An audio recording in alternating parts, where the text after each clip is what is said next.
Hi, Erin. Thank you so much for welcoming us to your offices here in Manchester today. We're really pleased to see you. So can you tell us how your clients and your organization has been impacted by the pandemic? Sure, yeah. So thank you so much for coming. Youth and young adults who experiencing homelessness or housing instability really oftentimes are not necessarily literally homeless. So they might not be sleeping on the street or in an emergency shelter, but oftentimes are couch surfing, so moving from place to place.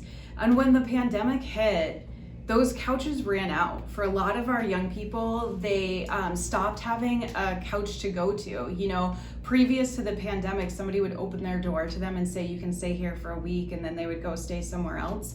But when the pandemic hit, people were afraid to be able to do that. And so a lot of our young people did become literally homeless. So youth that were couch surfing prior to the pandemic were then literally homeless on the street, in tents, in vehicles, and trying to access the adult homeless services system for emergency shelter. So can you tell us a little bit about what you did to pivot with this challenge that was facing you? Yeah, so there's a couple of major things that we were able to do during the pandemic.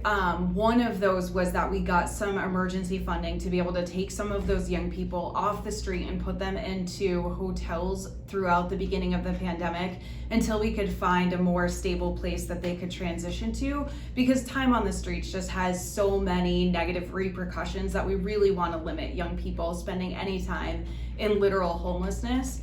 And we were also able to provide some technology to young people, because connecting to resources and supports in the community is so important. And many of our young people didn't necessarily have the technology it would take to do something like telehealth appointments or, connect to a remote recovery group. So we were able to fill in some of those gaps for them.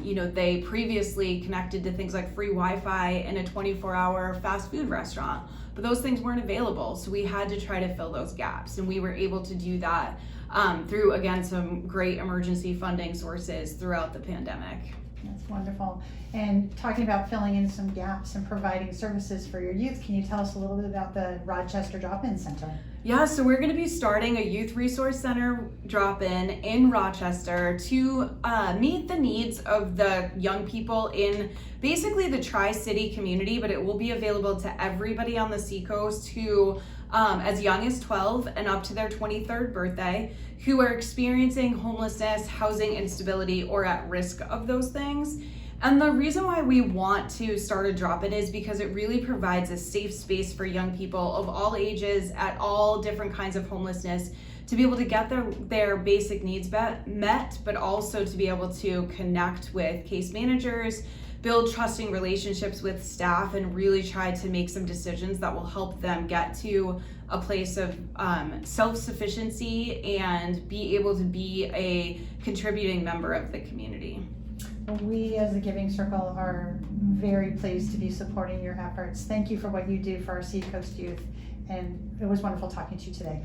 Thank you so much. We really appreciate your donation and your support of our Rochester Youth Resource Center, and you'll definitely have to come visit us there when it opens. Thank you.